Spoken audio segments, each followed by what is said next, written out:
Kota Palembang akan menjadi tuan rumah seri ketiga putaran pertama PLN Mobile Pro Liga 2024 pada pekan ini. Peta persaingan di seri Palembang ini akan berlangsung dengan sengit.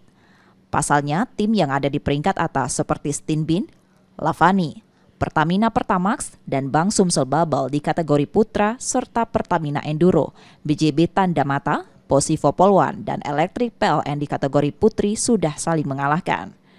Peluang tim yang berada di papan atas juga terbuka lebar untuk lolos ke Final Four. Tim tuan rumah Palembang, Bank Sumsel Bubble sendiri mengusung target tinggi saat berlaga di kandang. Tim Palembang, Bank Sumsel Bubble juga optimis mampu menyapu bersih 2 laga di kandang. Tim Palembang, Bank Sumsel Bubble juga berharap dapat melanjutkan tren positif di laga kandang ini. Kalau tim nggak ada, kita nganggap tim itu lemah. Semua kita anggap berat semua. Kalau kita anggap tim itu lemah, nanti kita blunder sendiri buat tim kita. Dari semua, di 2 pertandingan ini kita pasti final.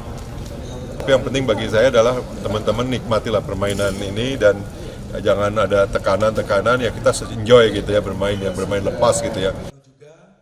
Jika di musim lalu video challenge hanya digunakan pada babak Final Four, maka di musim 2024 ini video challenge sudah digunakan sejak awal Pro Liga bergulir. Nur Muhammad, Kompas TV, Palembang, Sumatera Selatan.